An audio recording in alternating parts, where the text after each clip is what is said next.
We're back on Capitol Report. The table is still arguing the last point. I told Marty to get over it.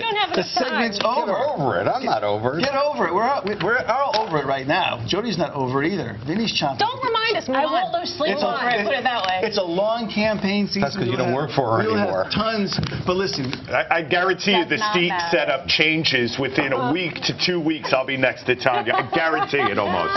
Bring him over. We'll separate. On a less serious note, we all make fun of our governor, the go-to guy, you know, Dan Malloy. Well, there was a ribbon-cutting ceremony in Norwich. He was driving a car. He was the passenger in this Prius. Now watch this. He goes for the thing. He grabs it down. He was a can-do guy. He was not going to let that go. No, because you know what? There was a problem. He assessed the situation. Look at slow-mo. Let me see this. Look at. And the hand goes out. Rip it down. There is that cut ribbon. Look at that. That's not what I was hoping for, to be honest. I wanted it to be a temper tantrum. That just seemed like he knew it had to be caught, and it was about to go over the car. That's what we got. I did. I wanted a temper tantrum. Governor, Mr. Manager, man. He wanted him to takes go care of out, it. open the door, rip that ribbon down. Jump back in.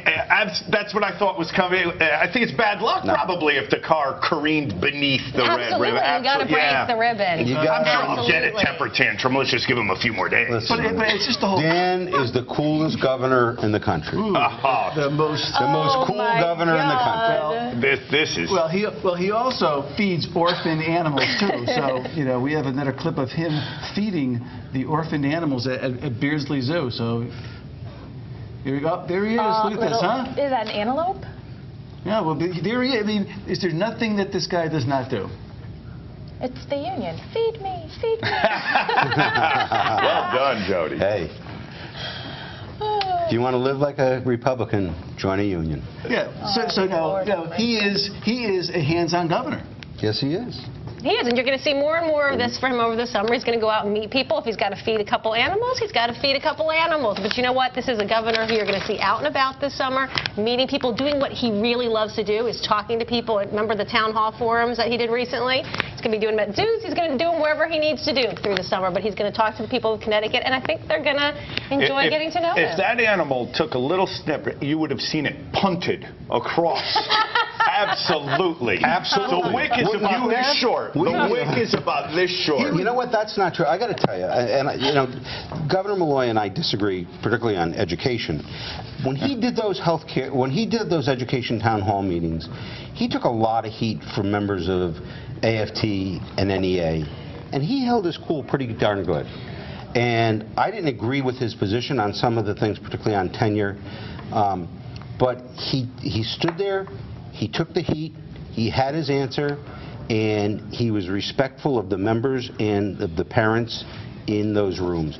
I think that this guy is a lot cooler and a lot more sophisticated than people are willing to give him credit for. Yeah, and I don't think he would have kicked that animal, Vinny. And I'd rather use the word restrained than cooler. Can we go with restrained? No, cool. Our friend Ned Lamont is in the news this day, but not in a way that you would think. He has landed a $4.6 million little apartment over on the 52nd floor in New York City. Check a look at some of these photos. Wow, pretty nice view, huh? Oh, 1%er. Absolutely 1%er. We got ours, you got yours. Central Park, living room, huh? Probably not, but you know.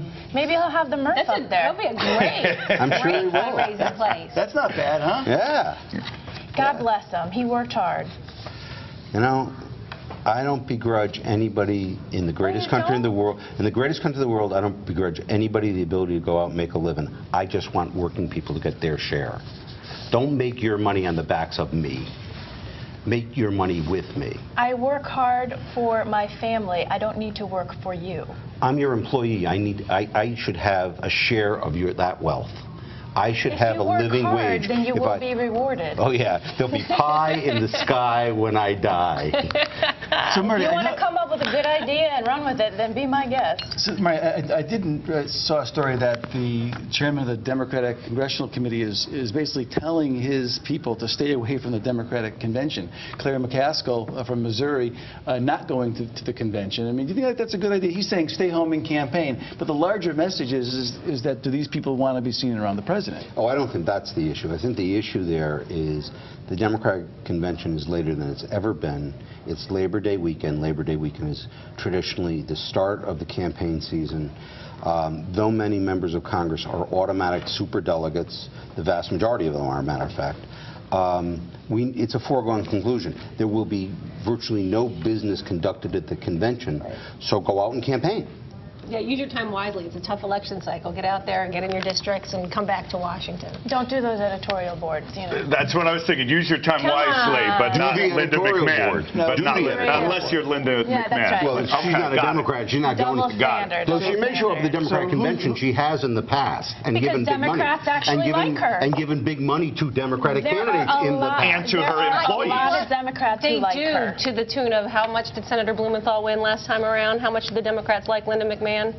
There are some that like her. There are Yeah, some. I'm sure there's at least 7 or 10 guys who go to wrestling who like her who are going to vote for You her. would be surprised. Hey, so I would be. I actually would, because the polls certainly don't show it. So who has taken their kids out of school to go to Disney? Oh, their State Board of Education. It's coming after me. Yeah, a ruling that basically defines what something means to be excused. And it's Excused absence. An excused absence. An excused absence, And if you so- can't take your kids to Disney, you know what's going to happen? Parents are going to start saying to their kids, we're going to Disney, but don't tell your teacher. Tell her you went to Valley Forge. They're going to come up with all kinds of things. That's already been going on. You know, Right? I hate to be the big government guy on this panel all the time, but I will tell you this.